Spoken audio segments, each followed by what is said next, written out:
How did humans acquire the power to transform the planet like this? Looking at the Earth at night reveals to us just how successful we've been in harnessing and manipulating energy and how important it is to our existence.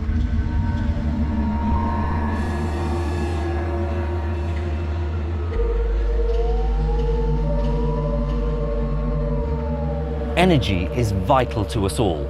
We use it to build the structures that surround and protect us. We use it to power our transport and light our homes. And even more crucially, energy is essential for life itself. Without the energy we get from the food we eat, we die. But what exactly is energy, and what makes it so useful to us?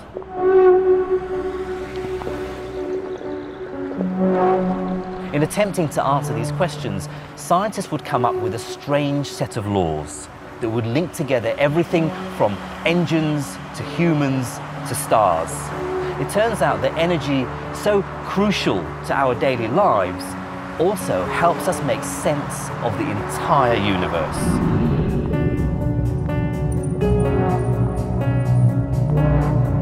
This film is the intriguing story of how we discovered the rules that drive the universe.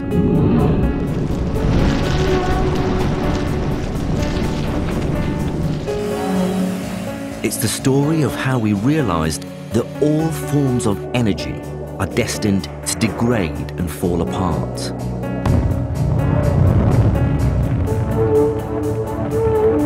To move from order to disorder. It's the story of how this amazing process has been harnessed by the universe to create everything that we see around us.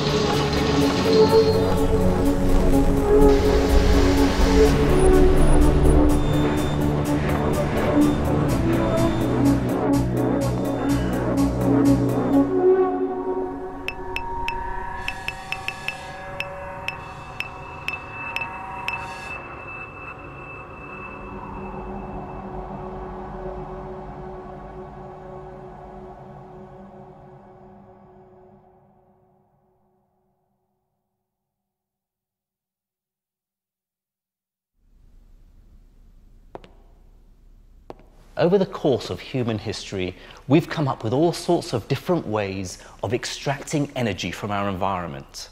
Everything from picking fruit, to burning wood, to sailing boats, to water wheels. But around 300 years ago, something incredible happened.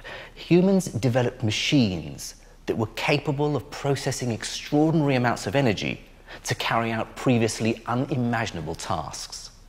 Now, this happened thanks to many people and for many different reasons, but I'd like to begin this story with one of the most intriguing characters in the history of science, one of the first to attempt to understand energy.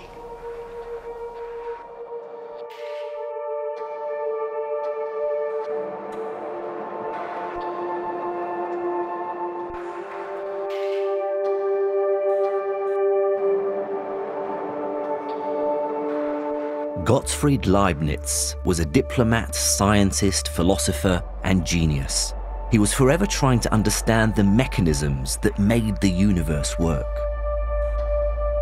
Leibniz, like several of his great contemporaries, was absolutely convinced that the world we see around us is a vast machine designed by a powerful and wise person.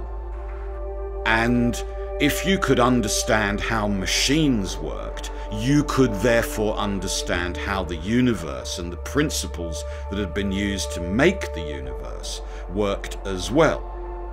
And so there was an extremely close relationship for Leibniz between theology and philosophy on the one hand and engineering and mechanics on the other.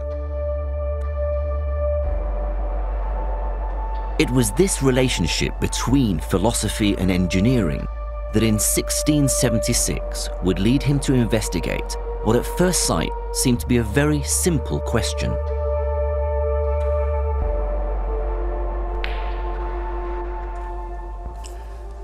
What happens when objects collide? This is what Leibniz and many of his contemporaries were grappling with. So when these two balls bump into each other, the movement of one gets transferred to the other. It's as though something's being passed between them. And this is what Leibniz called the living force. He thought of it as stuff, as a real physical substance that gets exchanged during collisions.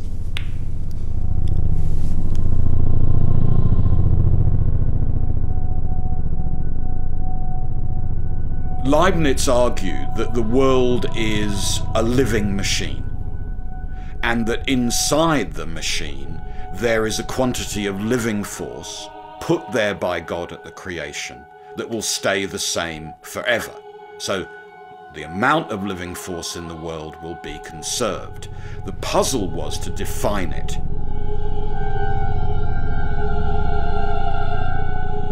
Leibniz would soon find a simple mathematical way to describe the living force, but he would also see something else. He realized that in gunpowder, fire, and steam, his living force was being released in violent and powerful ways.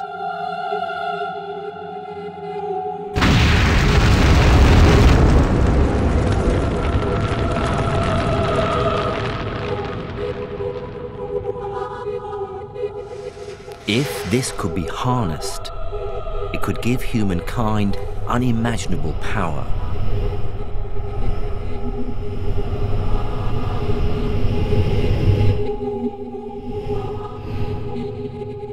Leibniz would soon become fascinated with ways of capturing the living force.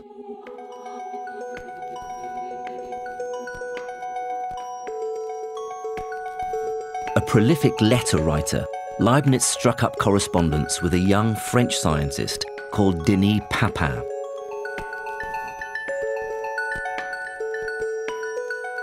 As they corresponded, Leibniz and Papin realized the living force released in certain situations could indeed be harnessed. Heat could be converted into some form of useful action.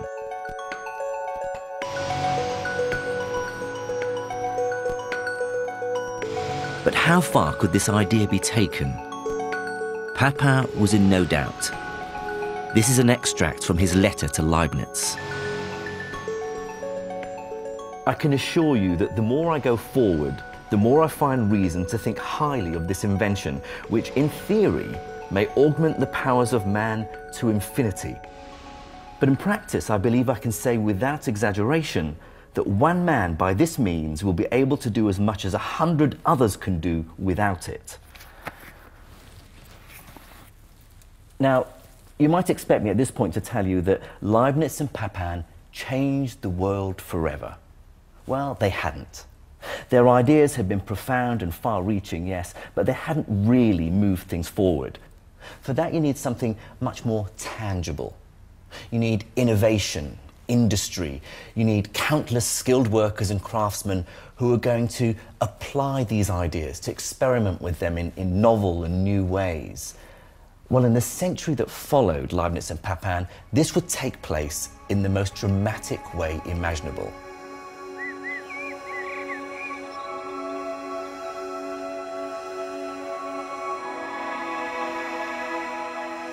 150 years after Leibniz and Papin's discussions, the living force had been harnessed in spectacular ways. The machines they dreamed of had become a reality. Steam engines were now the cutting edge of 19th century technology.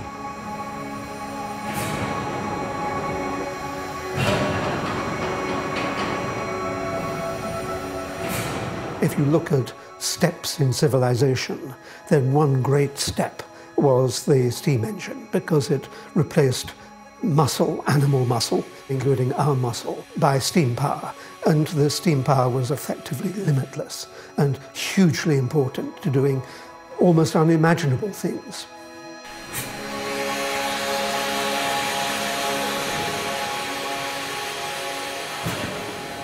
But steam technology would do more than just transform human society.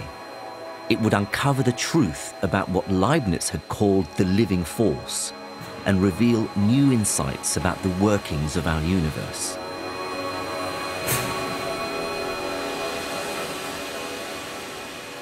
This is Crossness in southeast London. It's an incredible industrial cathedral and home to some of the most impressive Victorian steam engines ever built.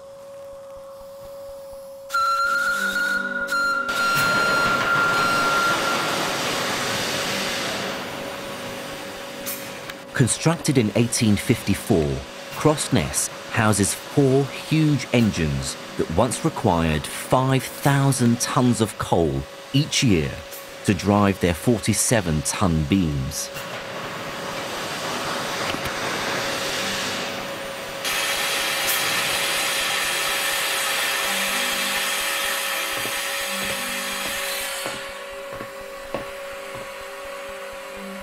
Everything about this place seems to have been built to impress.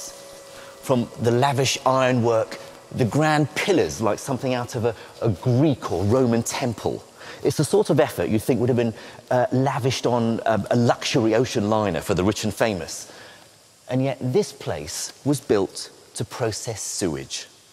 Although only a few workers and engineers would have seen the insides of this place, steam had become such a vital part of British power and economic prosperity that it was afforded almost religious respect.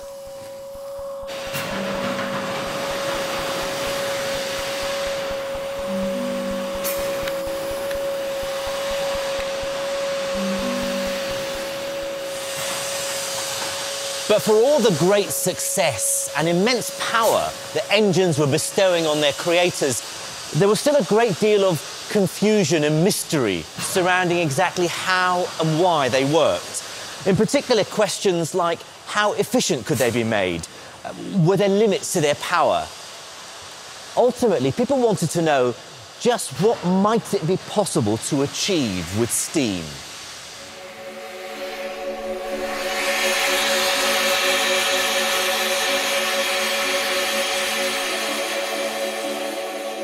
The reason these questions persisted was simple. Almost no one had understood the fundamental nature of the steam engine. Very few were aware of the cosmic principle which underpinned it. These great lumbering machines that we think of as the early steam engines actually were the seed of understanding of everything that goes on in the universe.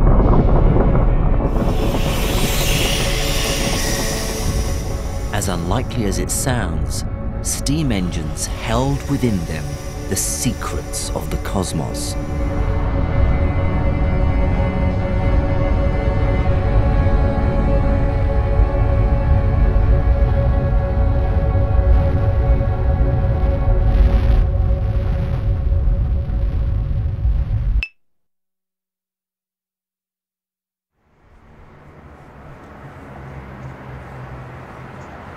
This is the Chateau de Vincennes in Paris. Events here would motivate one man's journey to uncover the cosmic truth about the steam engine and help to create a new science, the science of heat and motion, thermodynamics.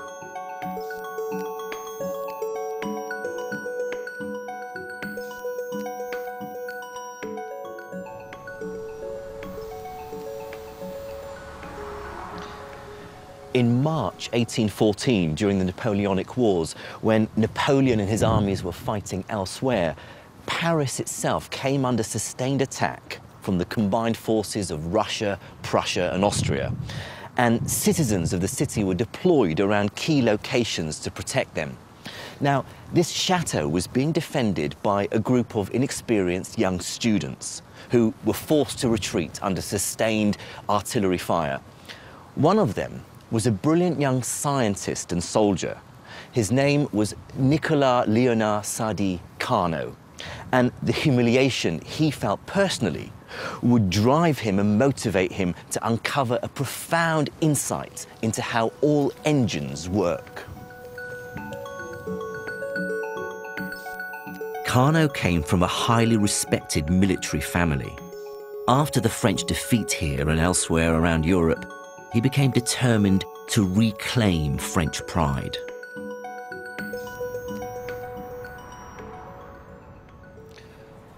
What really bothered Carnot was the technological superiority that France's enemies seemed to possess. And Britain in particular had this huge advantage, both militarily and economically, because of its mastery of steam power. So Carnot vowed to really try and understand how steam engines work and use that knowledge for the benefit of France. He says absolutely explicitly that if you could take away steam engines from Britain, then the British Empire would collapse. And he's writing in the wake of French military defeat, and he proposes to analyse, literally, the source of British power by analysing the way in which fire and heat engines work. Living on half pay with his brother Hippolyte in a small apartment in Paris, in 1824, Carnot wrote the now legendary Reflections on the Motive Power of Fire. In just under 60 pages, he developed and abstracted the fundamental way in which all heat engines work. Carnot saw that all heat engines comprised of a hot source in cooler surroundings. Now, Carnot believed that heat was some kind of substance that would flow like water from the hot to the cool. And just like water falling from a height, the flow of heat could be tapped to do useful work.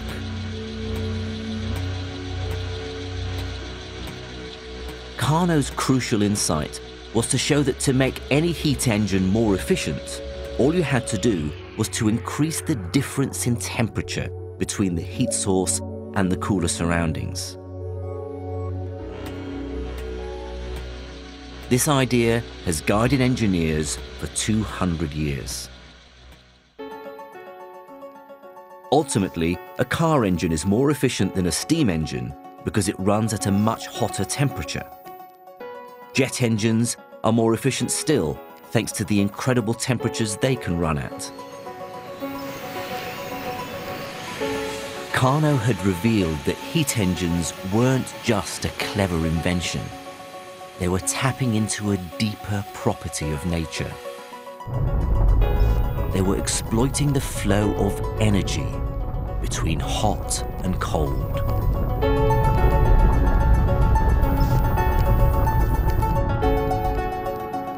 Carnot had glimpsed the true nature of heat engines, and in the process begun a new branch of science. But he would never see the impact his idea would have on the world. In 1832, a cholera epidemic spread through Paris. It was so severe it would kill almost 19,000 people. Now, back then there was no real scientific understanding of how the disease spread, so it must have been terrifying. Carnot, undaunted by the risks, decided to study and document the spread of the disease. But unfortunately, he contracted it himself and was dead a day later. He was just 36 years old. A lot of his precious scientific papers were burnt to stop the spread of contagion, and his ideas fell into temporary obscurity. It seems the world wasn't quite ready for Carnot.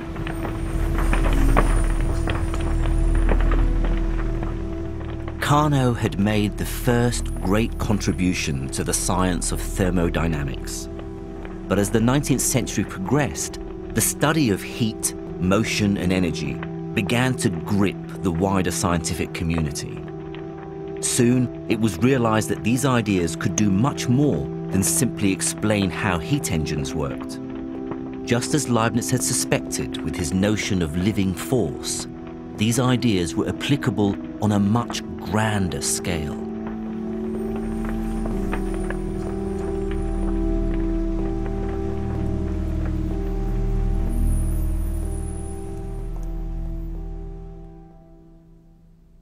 By the mid-19th century, scientists and engineers had worked out very precisely how different forms of energy relate to each other. They measured how much of a particular kind of energy is needed to make a certain amount of a different kind. Let me give you an example. The amount of energy needed to heat 30 millilitres of water by 1 degree centigrade is the same as the amount of energy needed to lift this 12.5 kilogram weight by 1 metre. The deeper point here that people realised was that although mechanical work and heat may seem very different, they are in fact both facets of the same thing: energy. This idea would come to be known as the first law of thermodynamics. The first law reveals that energy is never created or destroyed. It just changes from one form to another. 19th century scientists realized this meant the total energy of the entire universe is actually fixed. Amazingly, there's a set amount of energy that just changes into many different forms. So, in a steam engine, energy isn't created. It's just changed from heat into mechanical work.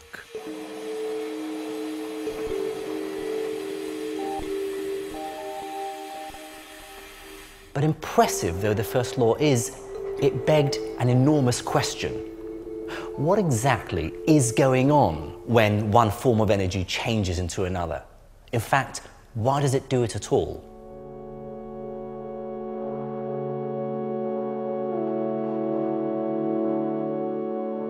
The answer would in part be found by German scientist Rudolf Clausius, and it would form the basis of what would become known as the second law of thermodynamics.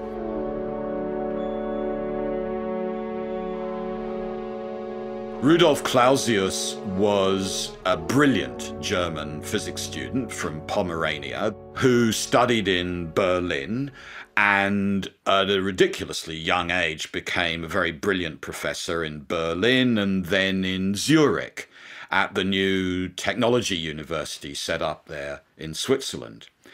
And in the 1850s and 60s, Clausius offered what is really the first coherent, full-blown mathematical analysis of how thermodynamics works.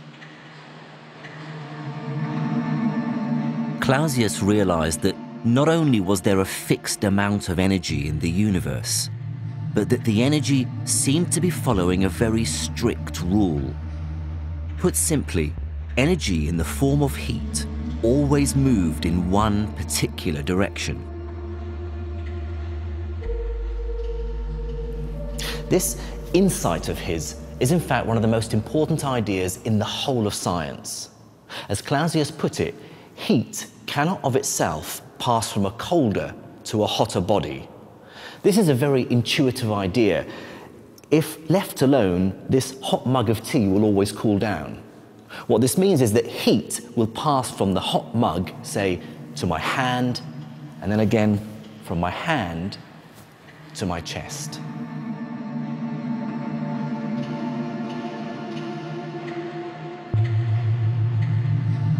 This might seem completely obvious, but it was a crucial insight. The flow of heat was a one-way process that seemed to be built very fundamentally into the workings of the entire universe. Of course, objects can get hotter, but you always need to do something to them to make this happen. Left alone, energy seems to always go from being concentrated to being dispersed.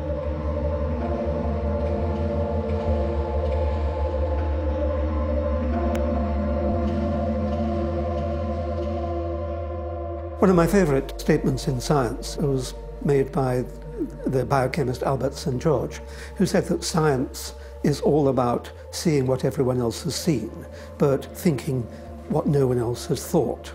And he, Rudolf Clausius, looked at the everyday world and saw what everyone else had seen, that heat does not flow spontaneously from a cold body to a hot body. It always goes the other way. But he didn't just say, ah, I see that. He actually sat down and thought about it.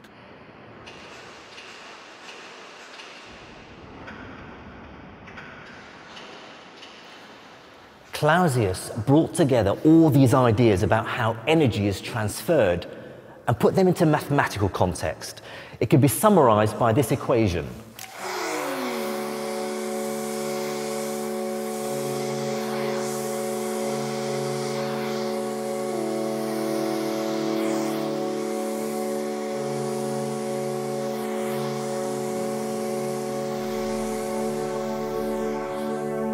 Now, what Clausius did was introduce a new quantity he called entropy, this letter S. Basically, what it's saying in the context of this equation is that as heat is transferred from hotter to colder bodies, entropy always increases.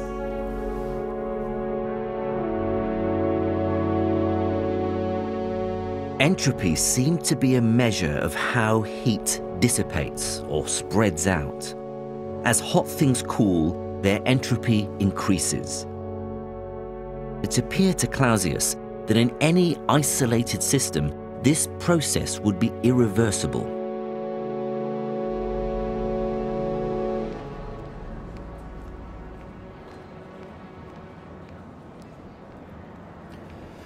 Clausius was so confident about his mathematics that he figured out that this irreversible process was going on out there in the wider cosmos.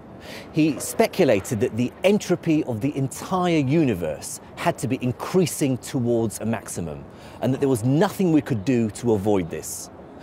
This idea became known as the second law of thermodynamics, and it turned out to be stranger and more beautiful, more universal than anything Clausius could have imagined.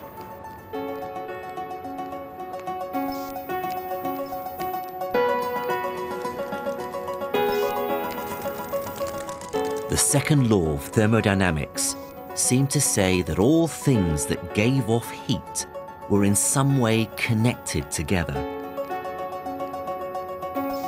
All things that gave off heat were part of an irreversible process that was happening everywhere.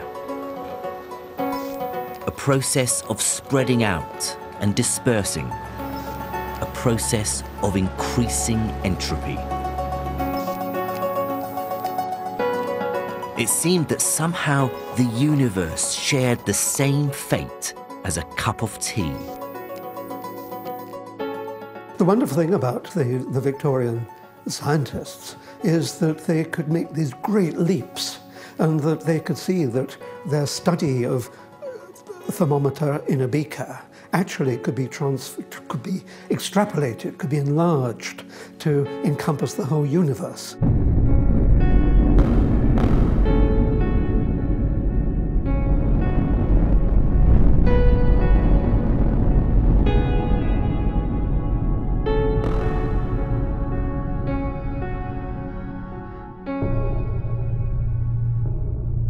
Despite the successes of thermodynamics, in the middle of the 19th century, there was great debate and confusion about the subject.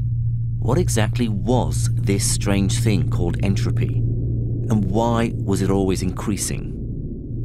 Answering this question would take an incredible intellectual leap, but it would end up revealing the truth about energy and the many forms of order and disorder we see in the universe around us. Many scientists would tackle the mysterious concept of entropy, but one more than any other would shed light on the truth. He'd show what entropy really was and why, over time, it always must increase. His name was Ludwig Boltzmann, and he was one of science's true revolutionaries.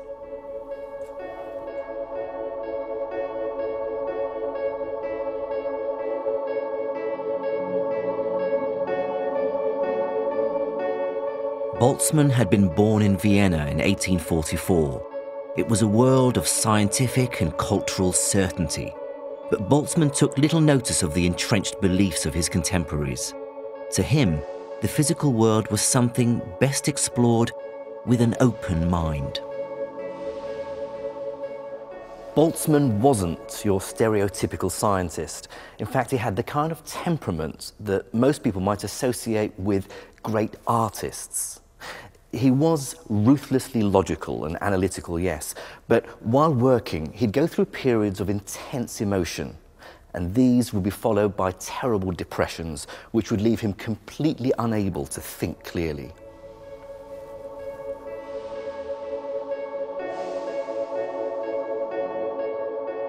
He had terrible sort of mental crises and breakdowns in which he really thought that the world was coming apart at the seams.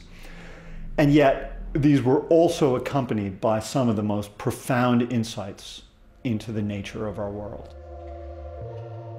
Outside of mathematics, Boltzmann was passionate about music and was captivated by the grand and dramatic operas of Wagner and the raw emotion of Beethoven. He was a brilliant pianist and could lose himself for hours in the works of his favorite composers, just as he could lose himself in deep mathematical theories.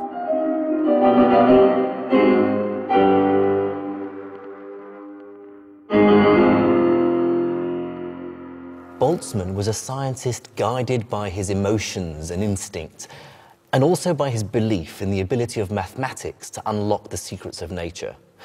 It was these traits that would lead him to become one of the champions of a shocking and controversial new theory, one that would describe reality at the very smallest scales, far smaller than anything we could see with the naked eye.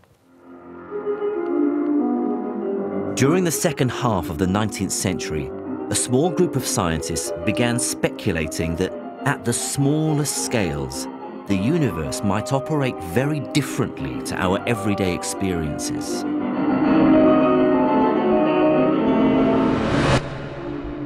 If you could look close enough, it seemed possible that the universe might be made of tiny, hard particles in constant motion.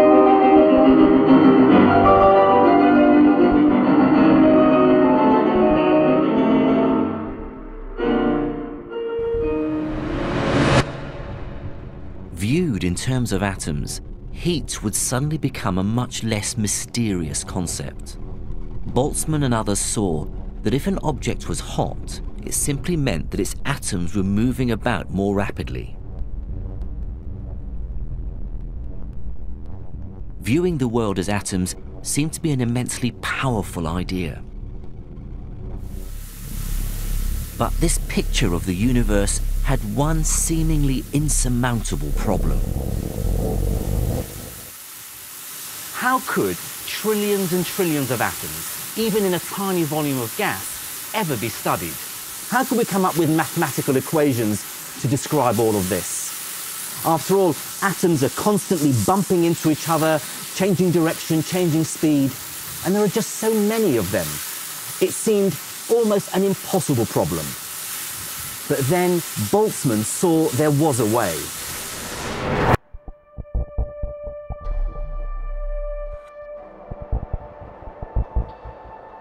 Boltzmann saw more clearly than anyone that for physics to explain this new strata of reality, it had to abandon certainty.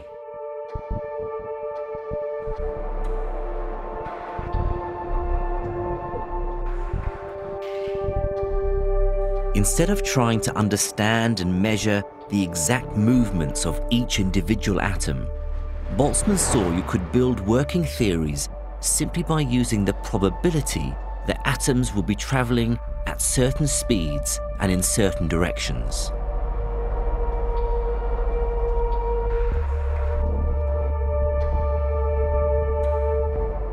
Boltzmann had transported himself inside matter. He'd imagined a world beneath our everyday reality and found a mathematics to describe it. It would be here, at this scale, that Boltzmann would one day manage to unlock energy's deepest secret, despite the widespread hostility to his theories.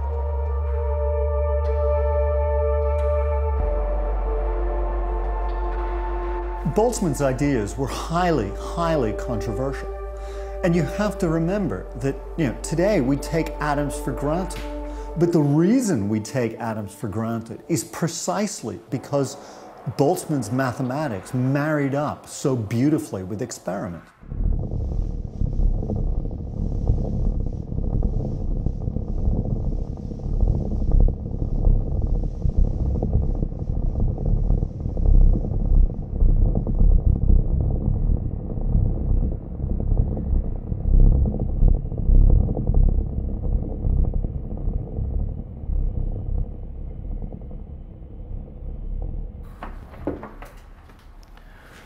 One of the most surprising aspects of this story is that many of Boltzmann's contemporaries viewed his ideas about atoms with intense hostility. Today, the existence of atoms, the idea that all matter is composed of tiny particles, is something we accept without question. But back in Boltzmann's time, there were notable, eminent physicists who just didn't buy it. Why would they? No one had ever seen an atom, and probably no one ever would. How could these particles be considered as real?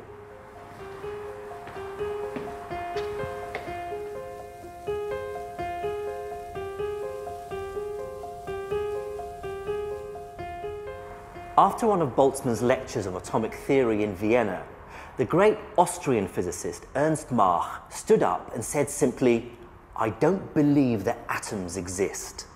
It was both cutting and dismissive. And for such a comment to come from a highly regarded scientist like Ernst Mach, it would have been doubly hurtful.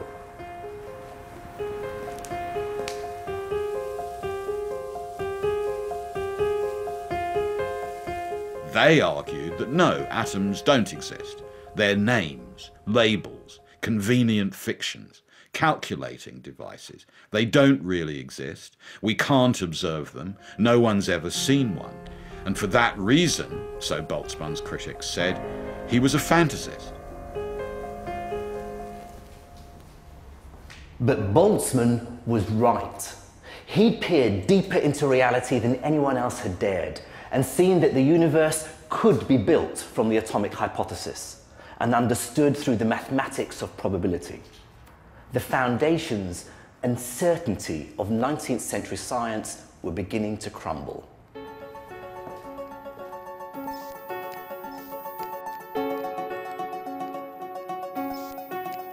As Boltzmann stared into his brave new world of atoms, he began to realize his new vision of the universe contained within it an explanation to one of the biggest mysteries in science. Boltzmann saw that atoms could reveal why the second law of thermodynamics was true, why nature was engaged in an irreversible process. Atoms had the power to reveal what entropy really was, and why it must always increase.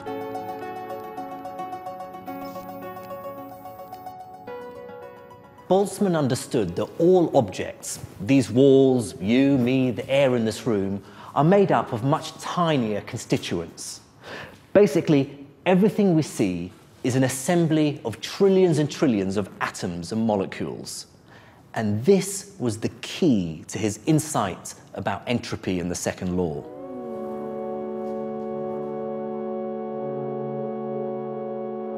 Boltzmann saw what Clausius could not.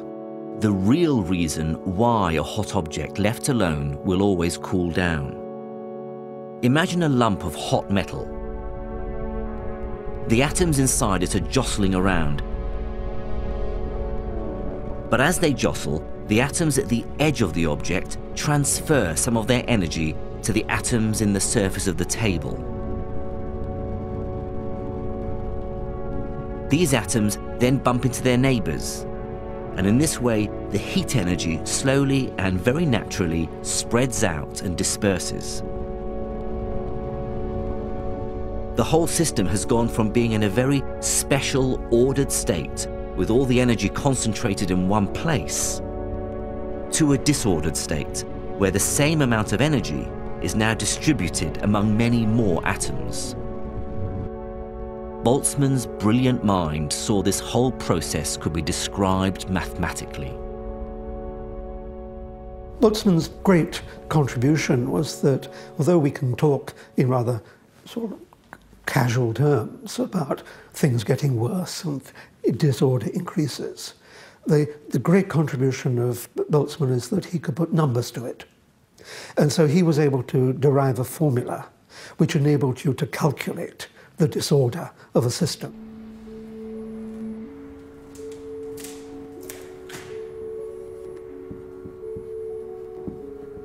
This is Boltzmann's famous equation. It will be his enduring contribution to science. So much so, it was engraved on his tombstone in Vienna. What this equation means in essence is that there are many more ways for things to be messy and disordered than there are for them to be tidy and ordered. That's why, left to itself, the universe will always get messier.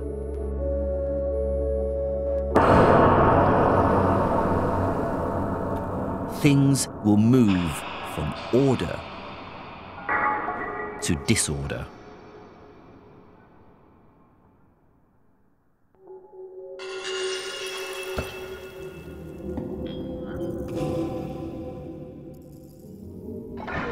It's a law that applies to everything, from a drop jug to a burning star, a hot cup of tea to the products that we consume every day.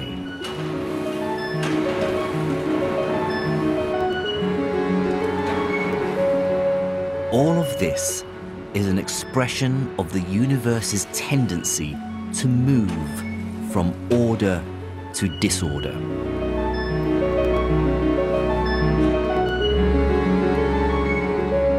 Disorder is the fate of everything.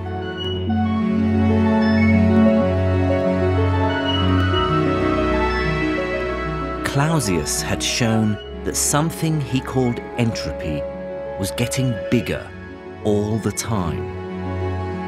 Now Boltzmann had revealed what this really meant. Entropy was in fact a measure of the disorder of things.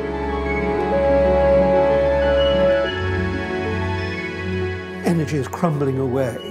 It's crumbling away now as we speak. So the second law is all about entropy increasing, which is just a technical way of saying that things get worse.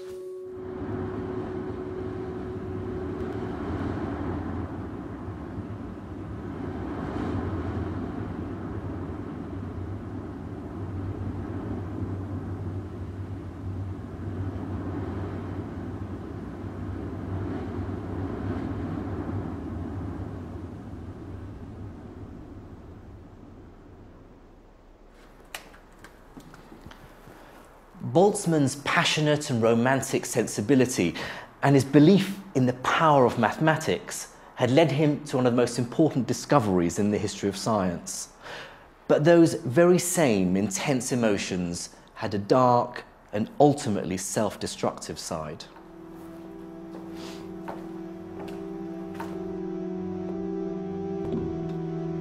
Throughout his life, Boltzmann had been prone to severe bouts of depression. Sometimes these were induced by the criticisms of his theories, and sometimes they just happened.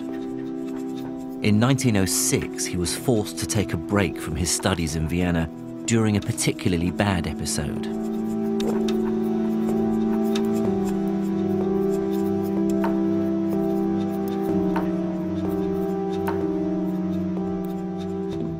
In September 1906, Boltzmann and his family were on holiday in Duino, near Trieste in Italy. While his wife and family were out at the beach, Boltzmann hanged himself, bringing his short time in our universe to an abrupt end. But perhaps the saddest aspect of Boltzmann's story is that within just a few years of his death, his ideas that had been attacked and ridiculed during his lifetime were finally accepted. What's more, they became the new scientific orthodoxy.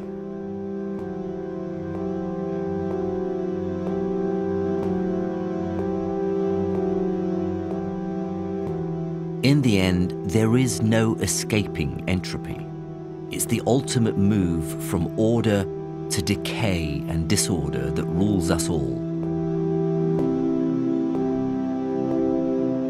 Boltzmann's equation contains within it the mortality of everything from a china jug to a human life to the universe itself.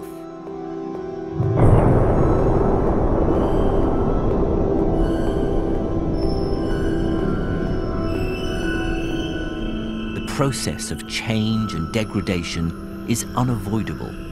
The second law says the universe itself must one day reach a point of maximum entropy, maximum disorder. The universe itself must one day die.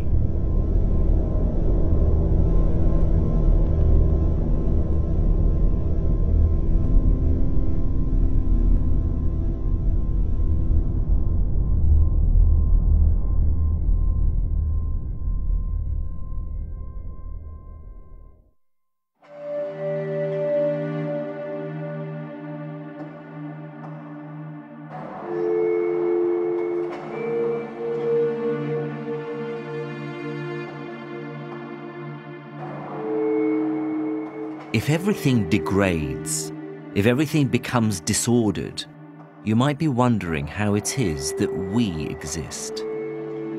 How exactly did the universe manage to create the exquisite complexity and structure of life on Earth? Contrary to what you might think, it's precisely because of the second law that all this exists. The great disordering of the cosmos gives rise to its complexity.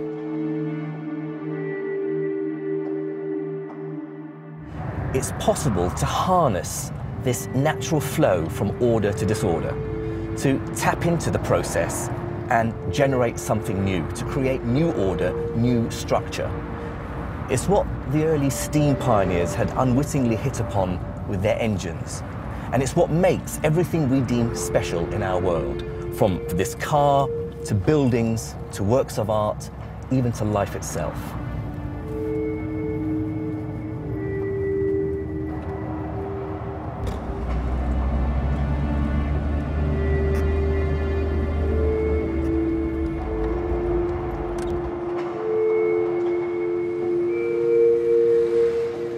The engine of my car, like all engines, is designed to exploit the second law.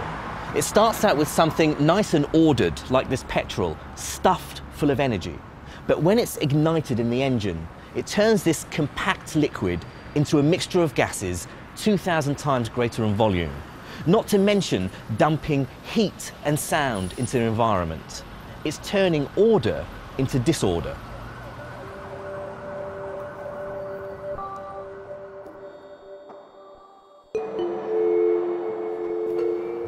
What's so spectacularly clever about my car is that it can harness that dissipating energy. It can siphon off a small bit of it and use it for a more ordered process, like driving the pistons which turn the wheels. That's what engines do. They tap into that flow from order to disorder and do something useful.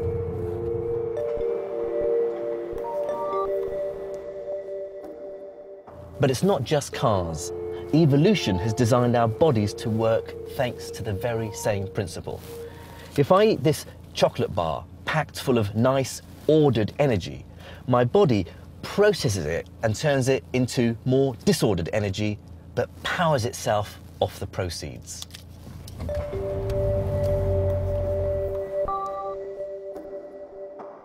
Both cars and humans power themselves by tapping into the great cosmic flow from order to disorder. Although overall the world is falling apart in disorder, it's doing it in a seriously interesting way. It's like a waterfall that is rushing down, but the waterfall throws up a spray of structure, and that spray of structure might be you or me or a daffodil or whatever. So you can see that the unwinding of the universe, this collapse into disorder, can in fact be constructive.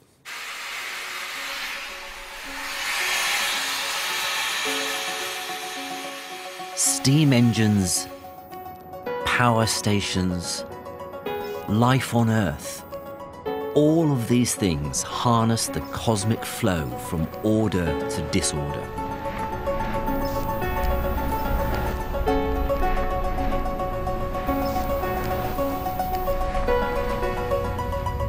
The reason the Earth now looks the way it does is because we've learnt to harness the disintegrating energy of the universe to maintain and improve our small pocket of order.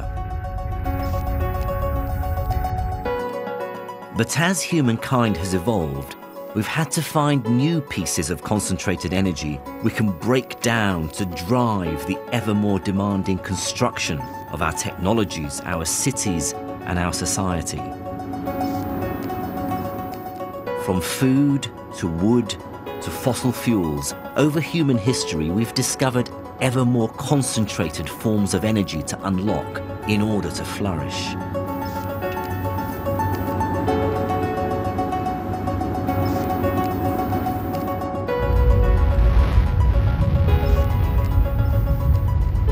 Now, in the 21st century, we're on the cusp of harnessing the ultimate form of concentrated energy, the stuff that powers the sun, hydrogen.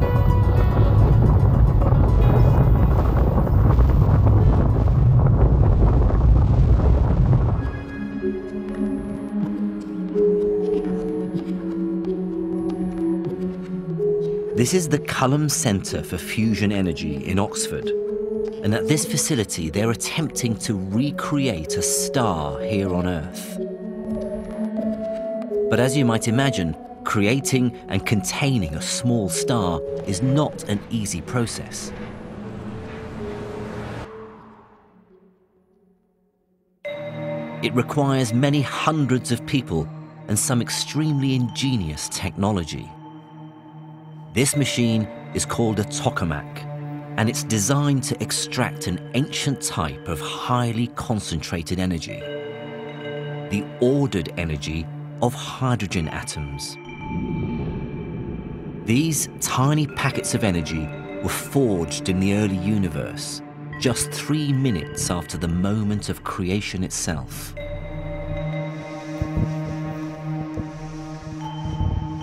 Now, using the tokamak, we can extract the concentrated energy contained in these atoms by fusing them together.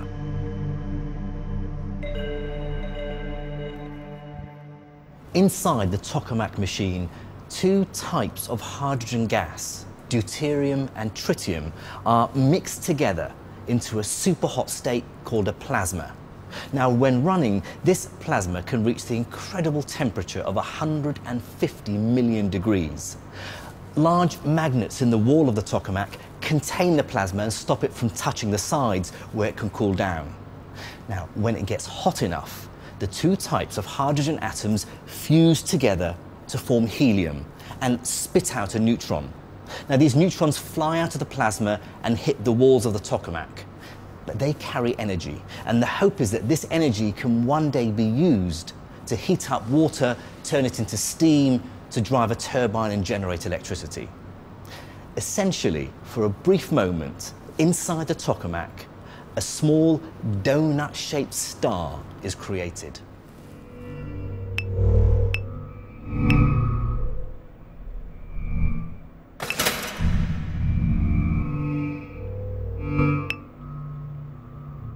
The problem is, it's extremely difficult to sustain the fusion reaction for long enough to harvest the energy from it.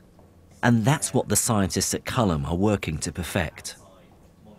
It's a sort of boundary between physics and engineering. How do we hold on to this very, very hot thing, which is the plasma? And how do we optimize the way the performance of this plasma? So what we really want is that the particles stay in there for as long as it's all possible to maximize their chance of hitting each other. We are trying to push this to the limits with what we have available in this machine. And whatever we can learn to understand this plasma better will also allow us to design a better machine in the future. You can see, although it happens several times a day, oh, here we go. See, the scientists here all gather around the screens Ah, okay, it's about to come on.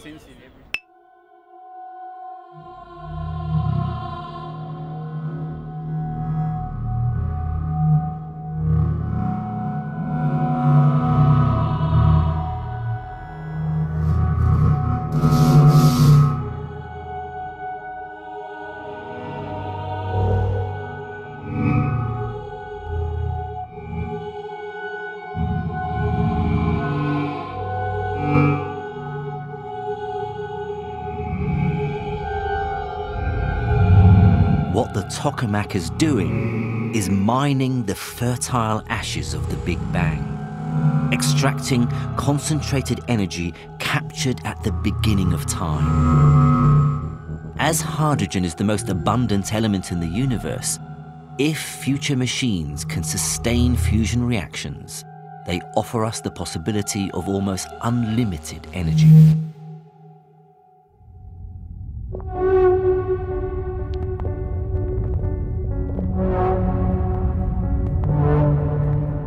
From a science that began as the byproduct of questions about steam engines, thermodynamics has had a staggering impact on all our lives. It has shown us why we must consume concentrated energy to stay alive, and has revealed to us how the universe itself is likely to end. Looking at the Earth at night reveals how one seemingly simple idea transformed the planet.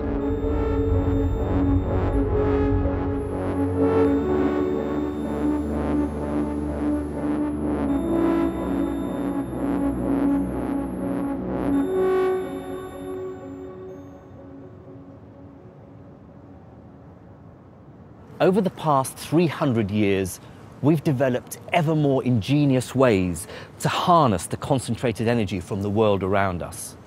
But all our efforts and achievements are quite insignificant when viewed from the perspective of the wider universe.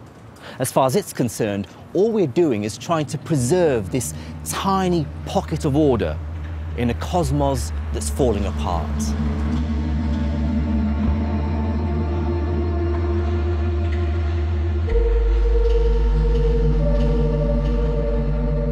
Although we can never escape our ultimate fate, the laws of physics have allowed us this brief, beautiful, creative moment in the great cosmic unwinding.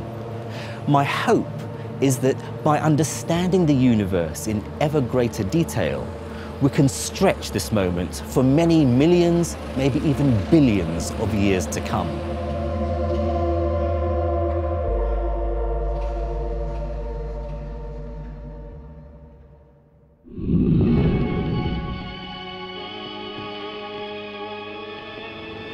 The concept of information is a very strange one. It's actually a very difficult idea to get your head round.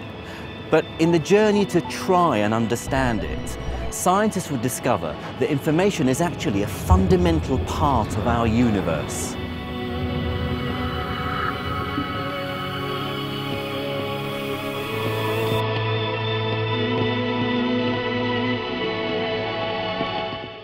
And there's more Big Science here on BBC HD at 7 o'clock tomorrow with the science of chance in Tails You Win.